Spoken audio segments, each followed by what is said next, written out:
Welcome to the Channel Chat podcast.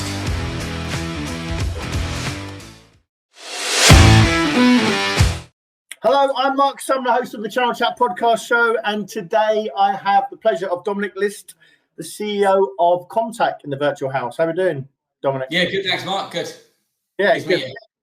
Yeah, I'm all good. Sunny day, so all good. Life is good. Lockdown is starting to ease, so I'm much happier now. Life is going to get hopefully a lot easier, Dominic. So which is all good. So I wanted to sort of kick off now. Obviously, for the people that don't know you, you started Comtact 15 years ago, but I want to go back a bit further than that because you actually started a business in 2002, which was your first business. So let the listeners hear your story. So what made you start that business and how did you kick off with it? Yeah, just kind of classic story, really. I suppose I've been in pretty much comms all my life. I graduated with engineering from university.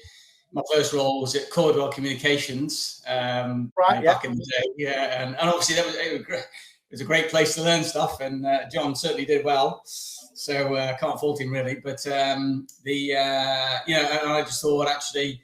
I kind of thought that mobiles was going to peak a bit early. I didn't see the second wave of smartphones coming, unfortunately. But and then sort of worked my way up into a smaller tech business in London. Worked for them for a while, and just thought actually I could do this myself, and that was it. And just kind of took a laptop, sat in my home office, and just created the business basically, and then went from there. And you exited pretty quickly, wasn't it? It was like 3.5 years or 3 years. That's right. Yeah, just had a business partner in that business, and we had a sort of different view on work ethic, shall we say? So he was at a different trajectory to me. So we kind of I kind of sold out to him, and I moved on to start Comtacts. Okay. So what inspired you then to sort of move into the sort of second business? Obviously you'd sold out, you'd obviously been successful, and then you started Comtacts. So tell me how that happened. Yeah, I think back when it was pre-cloud computing really, but the advent of everything going onto the network. This is the whole converged idea of bringing everything together. That's kind of really what started it. So that's where we started as a business. Then we opened our 24/7 network operations center in Northampton, as it was at the time, and that sort of became the focus of the business around the networks. And then in more recent times, we've now kind of moved away from the network as that's becoming more autonomous and self-regulated. And then we're now going much more into the security space. And that's kind of really our main focus of the business now is around cybersecurity. Yeah, okay. So over the past 10 years or so, Comtact's been recognised as one of the fastest growing technology companies. So obviously, congratulations for that. Now, usually it's impossible to maintain that level of growth trajectory. So how have you maintained that and how have you adapted the business to sort of keep the momentum? Yeah, it's an interesting question. I wouldn't say Comtact has yet fulfilled my ambition for it. Part of the challenge was, I got a reasonable profile, and off the back of that, I had loads of people offering me business opportunities. So for the last sort of 6 or 7 years, I've been out doing lots of other business things in parallel to Comtact, basically. And so Comtact, I think, has continued to do well as a business, but never kind of realised on the original vision I have. So I'm sort of very much back in there now, and sort of we've got a much more expanded management team, quite a lot of industry big hitters, and we've got a really strong plan, I think, for the next coming years. Okay, and so let's talk about the last sort of 12 months. Obviously, it's affected people in different ways. Same boat, different storm, all that sort of stuff. So how have you fared over the last sort of 12 months, Dominic? Yeah, I think pretty well. I mean, we're obviously in the right part of the business world, aren't we? To just the same as everyone else, we had clients desperately clamoring to sort of help us remotely enable their business or quickly get things into cloud. Obviously, hilariously, Azure kind of ran out of capacity at one point, didn't it? The unlimited cloud became limited, apparently. So but obviously they fixed it very quickly. So I think I'm just very fortunate, really. I have got lots of business friends who've just been absolutely decimated by this year, So I think that us in the channel should be very grateful for being very resilient through these times. And I'm really glad we've got a strong team, and they've all just kind of hunkered down, and we've made it through the year pretty well. We've still grown in that bad year. And so did you experience growth in the last sort of 12 months, or was it stable, or what was it?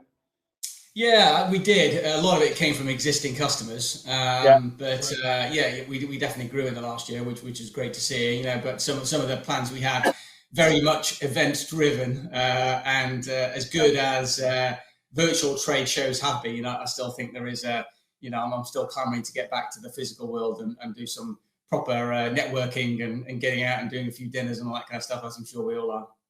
Well, you mentioned their sort of trade shows and stuff. What's your view on that? Because people obviously have spent a lot of money in the past sort of attending trade shows and getting stands and all that sort of stuff, and that's where a lot of networking's done. And you mentioned obviously dinners there, etc., which I'm certainly looking forward to getting back and doing lunches. But what's your view on sort of like the trade shows? Because my feedback's been that they're not going to be as popular. People are suddenly thinking, I'm not going to spend that money on marketing actually at trade shows. The virtual ones have done the job, or I'm going to spend it in other areas. So what's your view on that? Do you think trade shows will still go ahead?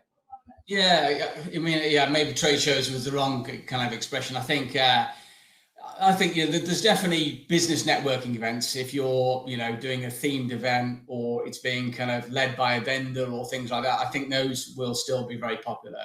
But I agree. I think, like everyone, we've had to double and triple down on digital, and digital really, we knew it anyway, and we're all doing a bit here and there, but we've really gone for it this year now, and the whole kind of full multimedia platforms and things like that, so and gone really forensic into the whole digital world. And I think that will fundamentally change it now, because the great thing about doing the whole digital thing is you can really see where the spend goes. And with trade shows, it can be really hit and miss. It's all about, it can take 6 months before those leads start to convert and you get a real idea whether that's been good investment or not. Yeah, absolutely. So in the last 12 months, what about yourself? What lessons have you learned about yourself managing a business through this pandemic? Well, thankfully, my business can survive without me being in there physically every day. So that's allowed me to sort of, I think the one benefit of what was a horrific year, right, from a mankind perspective, is that actually I think business will change forever, and we're all talking about this, right?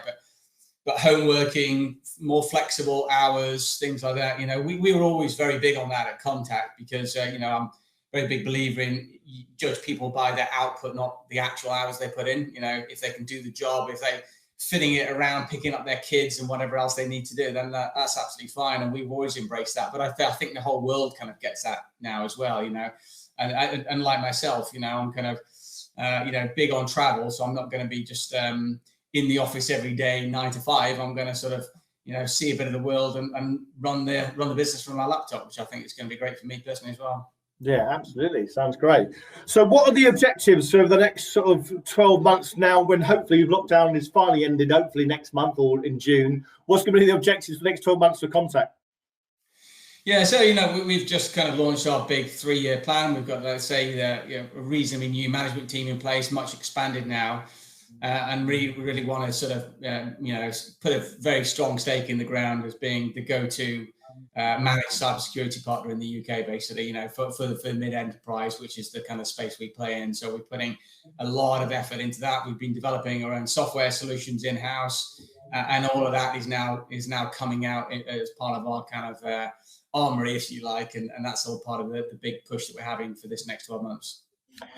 You mentioned earlier there, you mentioned over the last sort of 5 years, you've been doing different types of projects. Obviously, people have been coming up to you with ideas of different projects, but now you're concentrating on working at Comtact. What are you sort of doing day to day when lockdown's over? Is it meetings? Is it internal meetings, or how would you sort of manage your own diary? Yeah, I'm trying to be much more. Now I've got a experienced management team in place. The big learning for me is to let them get on with it, really. We've set the plan, we set the strategy, guys know what you got to do. So the big challenge for me is to let them do it. It's natural. I think when you're an entrepreneur, you always think you can do it a bit better. And there's always kind of little things you think we can polish up. And the challenge is to, not give the team 20 ideas every day that they have to go out and implement. But when they say, look, actually, Dominic, 18 of those ideas, we're going to bin those, and we're just going to take those 2, and I've got to accept that. Yeah, I find out with owners all the time. They've got 20 ideas, and maybe one's good, but they want them to see all 20 implemented. Exactly. On your LinkedIn, Dominic, you describe yourself as a serial tech entrepreneur. Now, with that in mind, and with two tech businesses already successfully in operation, what projects have you personally got come up, or what projects of Comtact coming up in the pipeline? What's happening in the future? Yeah. Like I said, the big plan for us around Comtact is really is delivering on the cybersecurity. We want to really sort of democratize cybersecurity and make it affordable and available for every business. That's our kind of big push. And then on the other side, I've also got a digital health business as well, and that's all about enabling the delivery of remote healthcare, which of course in the last 12 months has become very popular. Yeah. So that's good, because I've got a strong team in place at Comtact, so I can just leave them to get on the day to day. And whilst I'm doing that, we're trying to manage the explosive growth also at Carbon Labs, which is the other business as well. Oh, so it's kind of, my time is just meant juggling between those two. Yeah. You mentioned earlier as well about sort of flexibility for your staff. So were you already doing that before? So were you giving flexibility for your staff, from getting the outcomes job done and that sort of stuff? Was it always that case at Comtact? Yeah, I think for me, it's if I was to analyze myself, I think I'm a real people person. I very much kind of wear my heart on my sleeve. I always feel the businesses I run, they're almost like an extension of my own family, and I try and treat them as such. So, I understand that people have lives around that. I'm always very good on sort of, I believe I'm good on sort of giving them the time they need to do things. So, when people have had family members that have been sick, even if it's their extended family, I'm just like, take as much time off as you need, just absolutely don't worry about it. We'll divide up all your work. This is just a big thing in your life, and you've just got to deal with it. So just go and do it, and don't even book your holidays. It's not even a holiday. Go and do it. Go and sort it out, and just come back to me when you're ready, sort of thing. And then there's other sides of it as well, because I'm very kind of passionate about sort of helping others. So we always do 2 charity days at Comtact, and people can go off and do. And again, it's a paid day, but it's not part of their holiday, and it's a couple of days that they can do something to help out their charity of their choosing as well. And so we're kind of empowering others to sort of do the things that they're passionate about, and also kind of help other people. Yeah, absolutely. You're well known. You mentioned it already about helping others. You're well known as somebody who wants to help others, whether that was on the Secret Millionaire TV show or with your crowdfunding initiatives. What one bit of advice would you give to people who maybe have the idea of starting a business but absolutely no idea to sort of start it themselves? So what advice would you give? Yeah. Oh no. There's tons of advice. I mean, I'm really happy to say that actually, Britain PLC now is a great place for entrepreneurs. Arguably one of the best, if not the best place on the planet, really. If you look at the amount of support networks out there, the government backing of things like the R&D tax credits, the amount of positivity around being an entrepreneur in the UK, and Tech City and the Northern Powerhouse and all that kind of stuff, all contributing to that kind of really kind of creative environment. So, my advice really is there's so much support out there these days, and you've just got to be brave and put your hand up for it, and don't be shy about putting your hand up. Whether it's I get loads of people reach out to me on LinkedIn, and you can't help everyone. You've only got so much capacity, but if people are kind of actually, it's typically the more persistent ones. It's like, well, if you're going to be an entrepreneur, you've got to be persistent, rule one, right? So the guys who badger me the most are usually the ones who get it, because they're the guys who are going to have more chance of success, because success is about being a bit cheeky and being fearless and being persistent. Yeah, absolutely. You took part in the Secret Millionaire program, which I touched on already. What inspired you to take part in that? Apart from just giving your money away, why would you do that? I certainly wouldn't be doing that, Dominic. That's for sure. I'm too tight for that. Yeah. So it was interesting. So when I first started Comtact, so we had our first office in Waterloo area, and the business started to do well, and just out of nowhere, I just had this feeling that I should be kind of doing something else. It just kind of, making money is great, and I like fast cars, right? So you need money to buy fast cars. But I just had this feeling. I literally don't know where it came from, but I just thought I should be doing more. And so we reached out to a few local agencies, and there was the East London Development Agency, and we started working with them, and we took some of their youth in, and we were sort of just, showing them this is what business is like and trying to give them exposure to the world of work. And it just kind of built up from there. And we started to do lots of little projects like that. And then out of that, then someone kind of heard about me, and they just kind of approached me, and I actually knew the program, and unlike a lot of those type of programs, a bit like the whole Dragon's Den, it's like, oh, we're just going to beat you up and chew you out, which is, there's a bit of that in business, but business isn't all like that, isn't it? There's a lot of good sides and more human sides to business rather than just giving people a hard time. And I think actually that show did reflect that well as well. It wasn't about, the person being a hard ass business owner. It was about actually they've got a bit of a soul too, So, and actually it was a brilliant experience. I have to say it was an incredible experience, and much more humbling and emotional than I anticipated.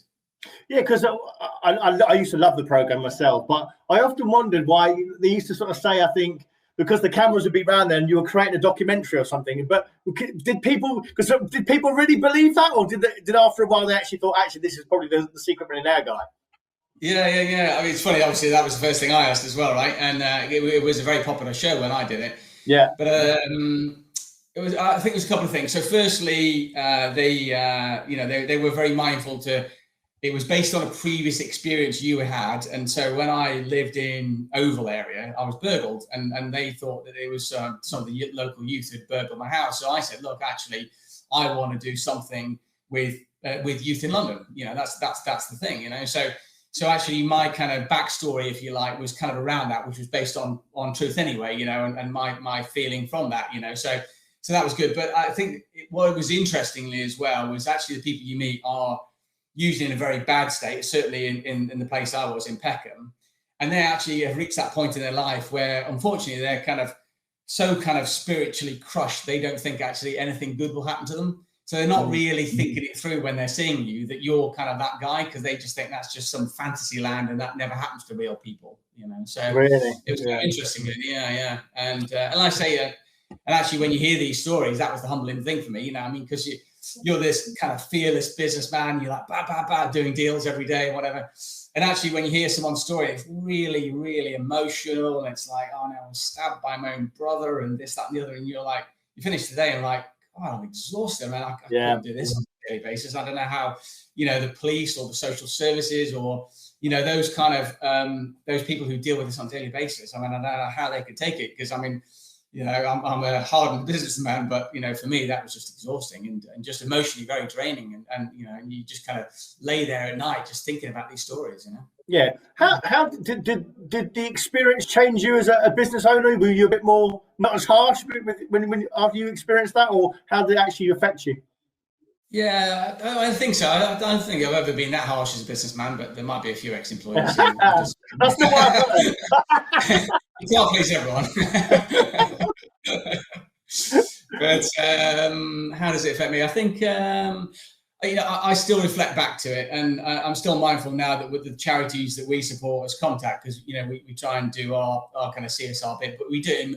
There's a lot of companies that say we do CSR and they just pile a load of money off, but the charities that we support, we like to get involved in, and I personally think that those grassroots charities, you get a lot more bang for your buck with them, really, because they don't have the big overheads and all that kind of stuff. So I'm always mindful that we work with those smaller guys, and we don't get invited to the big glitzy, dinner at the end of the year sort of thing, but that's not what I'm in this game for. So yeah. How do you think, a bit of an abstract question here, Dominic, how do you think the tech industry can do things differently to help solve some of society's problems, maybe for the underprivileged? How do you think we can do more?